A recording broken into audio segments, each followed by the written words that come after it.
nosso bate-papo de hoje é com essa convidada maravilhosa, Isabel. Seja bem-vinda. Obrigada. Então vamos às perguntas, né? Que é o que a gente quer saber. E a primeira pergunta, que eu gostei bastante, inclusive, é: como foi a escolha de se especializar em legalização? Então, primeiro, Érica, muito obrigada pelo convite, amei. E obrigada também pelas perguntas. E sobre essa primeira pergunta, a escolha, na verdade, a vida foi levando, né? Quando eu estava na faculdade, eu iniciei um estágio de legalização, só que na área de telecomunicações, que seria o licenciamento daquelas torres de estação de rádio base. E aí, lá eu comecei a me identificar com essa área e fui para esse caminho e me especializando dentro desses processos dessa vida aí, que é uma loucura. É verdade. E eu tenho um adendo para falar disso, né? Porque a primeira coisa que quando falam Isabel, eu falo, o olhinho dela brilha quando ela tá falando de legalização, de burocracia, de resolver essas coisas. E aí, com uma calma, ela fala: não, calma, vai se resolver. Eu quero ter essa calma, eu quero acreditar como ela acredita. Mas quando o profissional é bom, é exatamente assim, né? Ele tem essa calma de que tudo vai ser resolvido. E a próxima pergunta é: a área de legalização é muito disputada? Bom, assim como toda área tem seus concorrentes, né? Mas eu costumo fazer essa parceria e essa troca com os meus concorrentes e tem uma pesquisa que fala que a metade dos imóveis no país são irregulares. Então, 1 em cada 2 imóveis precisa de regularização. Então, tem serviço para todo mundo. Exatamente, eu acho que isso é uma das coisas que mais precisa mudar, né? Na nossa área e em várias áreas. Mas tirar um pouco desse peso de disputa e mais parceria. Vamos, porque trabalho tem para todo mundo e problema para ser resolvido também tem, né? Então, acho que a parceria faz a gente ir muito mais longe. Né? E essa área a gente consegue juntar na arquitetura a parte da documentação, da regularização com o projeto, e aí entra no interiores e tudo tá tudo ligado na outra, né? A gente vai crescendo juntos. Por isso a importância do projeto, aí a gente já volta em outros vídeos. Com certeza. E a próxima pergunta é: o que preciso saber na hora de legalizar? Aí eu já te dou uma dica: pega o caderninho e anota. Então, a primeira coisa é contratar um responsável técnico, contratar um profissional qualificado para isso, porque ele vai te direcionar e vai te mostrar o que precisa ser feito. Mas o principal é, a regularização, ela é uma obrigação, o seu imóvel ele precisa estar regularizado. E assim você vai evitar multas, notificações, então é um dever, é uma obrigação mesmo. Interessante. Bom, e a próxima pergunta é bem interessante. Ter um imóvel legalizado influencia em quê? Na compra ou venda deste? Vamos lá. Primeiro, na hora da compra, quando você vai comprar o seu imóvel. Eu deixo uma pergunta para vocês. Quando você compra uma moto, um carro, você compra sem documentação? Então, porque no imóvel a gente não quer saber de documento, não quer saber de nada, né? E na hora da venda, quando você está vendendo o seu imóvel, ele, sem documentação, sem estar regularizado, ele perde 40% do valor. Então você está perdendo aí dinheiro, né?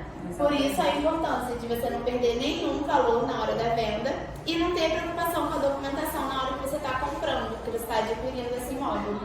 Interessante, fica a dica, tá? Nem perder e nem ter algum outro problema. Exatamente. E a próxima pergunta é: posso considerar que o meu imóvel é legalizado com promessa de compra e venda? Atenção! Acontece muito, né? Muito. Então, gente, não pode considerar. O seu imóvel, para estar legalizado, ele precisa do RGI. O RGI é o registro de imóvel, que é a matrícula dele. Assim como nós temos a nossa identidade. E o imóvel também. O imóvel tem a sua matrícula, tem a sua identidade. Então, para ele estar legalizado, precisa que esse documento esteja totalmente atualizado. Perfeito. Tá vendo aí, né, gente? Respondido, já aproveita e encaminha esse vídeo para um amigo, porque com certeza alguém está precisando. Se não é você, é alguém do lado.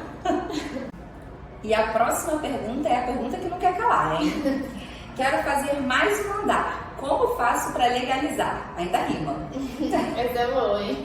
É verdade. Então, para você iniciar a sua obra para você iniciar esse andar, a gente chama de licenciar. Se não está construído, você vai começar um licenciamento. Se você já fez esse andar, então você vai legalizar. Mas vamos às etapas. A primeira etapa é verificar essa documentação.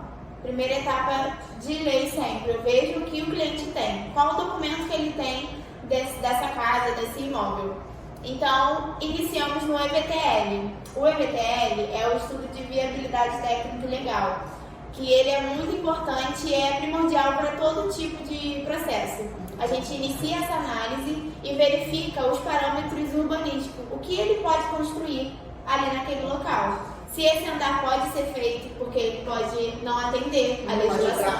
Pode ultrapassar, exatamente. Então, a gente precisa fazer esse EVTL para iniciar esse licenciamento. Se já foi construído, aí já entra em um outro caso que ele construiu além do permitido, caso ele não atenda a legislação. Então, por isso a gente precisa fazer essa análise documental primeiro e depois com a lei, comparando esses parâmetros. Perfeito. Entendeu? Érica, rapidinho, para complementar esse assunto do EVTL, dessa análise. Feita a análise, a gente inicia o processo, solicitando essa autorização aos órgãos públicos, seguindo na prefeitura. Então, solicitamos, conseguimos a licença e construímos. Então, após o habite, a gente vai fazer a averbação dessa construção na matrícula. Porque lembra aquela outra pergunta? O RGI, que é a matrícula, precisa estar atualizado. Então, se foi construído, ele precisa estar averbado nessa matrícula, para o seu imóvel estar legalizado completamente. Entendeu? Interessante. Entendido? Bom, e a próxima pergunta também é muito boa. Então, se não pegou o caderninho, agora é o momento para anotar todas as dicas. Como realizar o desmembramento de um terreno? Vamos lá, mais uma pergunta que precisa seguir as etapas. Não tem um checklist para você seguir, mas as etapas precisam ser seguidas. Primeiro, analisar a documentação. Qual o documento que tem desse terreno que vai ser desmembrado? A partir daí, a gente vai para o EVTL. A gente faz essa análise e vê se esse terreno ele pode ser desmembrado. Se nos parâmetros urbanísticos da legislação permite, né? Daquele município é permitido. Então, a partir daí, se estiver atendendo, nós vamos solicitar ao município esse desmembramento na prefeitura e também no cartório, porque no cartório é a parte da matrícula, do RGI. Entendeu? São duas coisas diferentes, mas que precisam estar de acordo, né? Isso, o cartório solicita o documento da prefeitura. Interessante. Anotaram, né? Anotaram. Bom, e a próxima pergunta e última, passou tão rápido, infelizmente, mas fiquem ligados que no Instagram a gente está sempre falando, produzindo conteúdo, tirando dúvidas e contrate nossos serviços, né? Porque a gente está aqui para te ajudar. Mas vamos para a última pergunta. Qual documento precisa para começar uma obra? Muito importante, porque o cliente já vem com aquele embargo de obra. Imagina.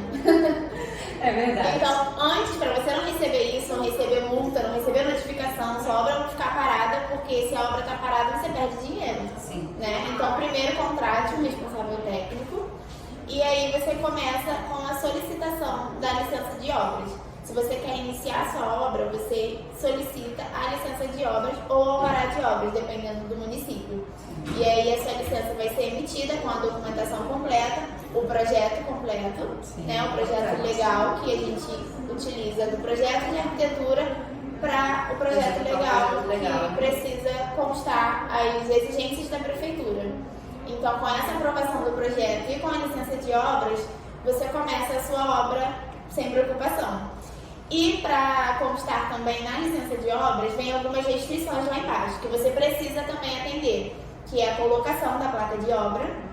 E dependendo do tipo da obra, tem alguma solicitação de órgão ambiental ou uma vigilância sanitária. Então depende do que você está iniciando de serviço, né, de atividade da obra. Então todo esse checklist, toda essa documentação é necessária para iniciar essa obra corretamente. Bem especificado e a gente, como profissional também, né, ela vai direcionando conforme as demandas. Não é isso? Exatamente. Então, chegamos ao final. Quero agradecer mais uma vez a Isabel pela disponibilidade, a vocês por todas as perguntas. Então, se tiver mais alguma dúvida, se tiver algo que a gente possa fazer, é só entrar em contato. No final do vídeo eu vou deixar o arroba da Isabel. Então, aproveita, porque ela está sempre gerando conteúdos muito bacanas no Instagram. Então, corre lá, já segue, já ativa o sininho e já fica por dentro de tudo. Obrigada. Obrigada mais uma vez, Érica, pelo convite, pela parceria. E você que tem dúvida aí, como a Érica falou, só chamar, só perguntar, entre em contato. E eu costumo dizer, né, cada imóvel ele tem a sua história. Então não deixe a sua história, a história do seu imóvel de lado. Chama a gente aí que a gente te ajuda. Isso aí, hein? Não se esqueçam. Até a próxima. Obrigada. Tchau, tchau.